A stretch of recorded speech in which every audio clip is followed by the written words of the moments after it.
and welcome to The American Dream. I'm your host, Christina Jilton, and today we're at my beautiful community of Maple Valley near Seattle's east side. In this segment, we'll visit a special waterfront estate and learn about a nonprofit that also calls this community home. Interactive Disability Education Awareness, the I.D.E.A project, educates students nationwide at schools across the U.S. Disabilities touch millions of homes across the U.S. Benjamin Franklin once said, "Tell me and I forget, teach me and I learn, involve me and I remember." Let's get involved and go meet the founder of the I.D.E.A project, Allison Bureau.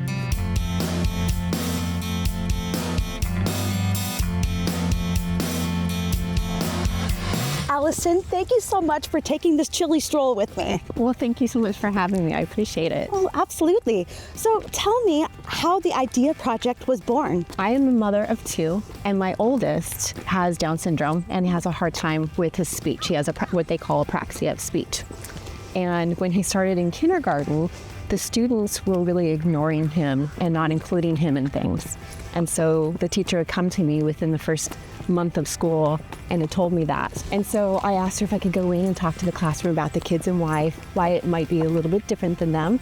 And he used a tablet to help him with his speech. And I went in, talked to the kids about Wyatt, what makes him different from them, and showed them, let them use his tablet, and this is how he communicates. And then I read them a story about a little boy with Down syndrome and how he might look a little bit different than them, but he really is just the same. And I kind of left it at that for the first year. The second year, for first grade, the teacher came to me again within the first month or so of school and said, "I hate to be the one to tell you this, but Wyatt's getting completely ignored at school." In my mind, I'm thinking I'm going to do this every year in my son's class. So I said I would like to come in, talk to the class, do an activity with them. And I went in, showed them videos of Wyatt doing everyday activities and sports and things that they didn't know he could do.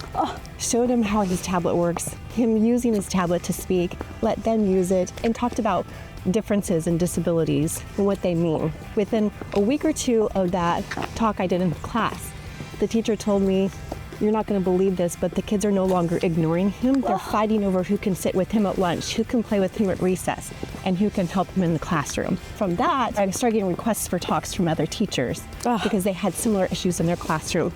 And in my mind, I had been building this program based on grade and age. And when I had helped another classroom of a student who had a disability but didn't look like she had a disability, it stopped the bullying completely. And that's when the principal said, "Can you do the entire school?"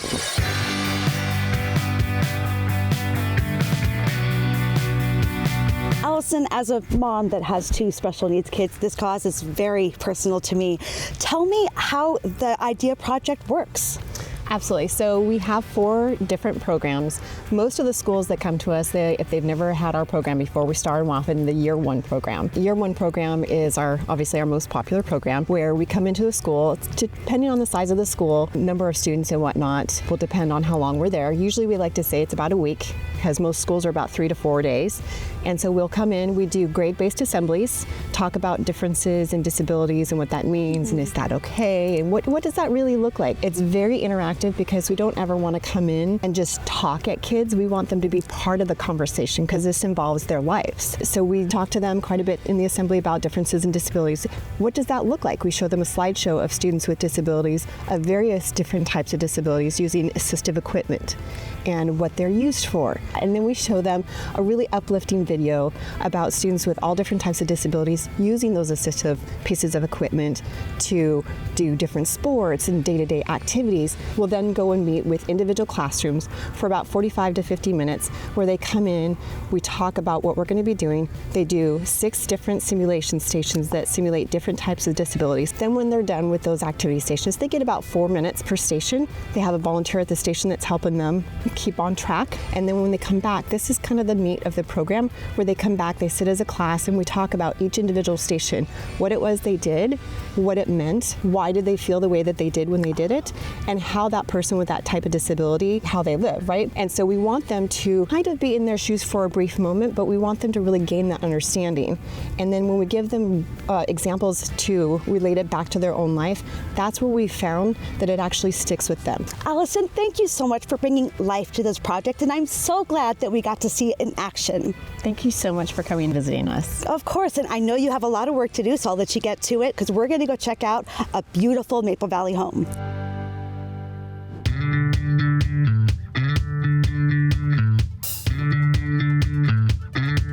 Welcome to Lake Webster and this immaculate home that's nestled in the Pacific Northwest Evergreens.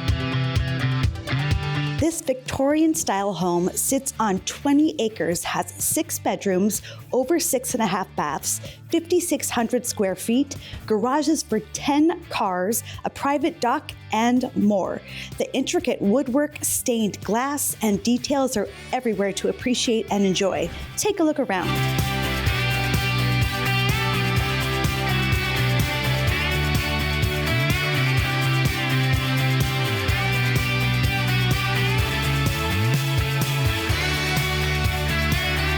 Thank you for watching this episode of The American Dream. I'm your host and local realtor, Christina Jilton. Until next time.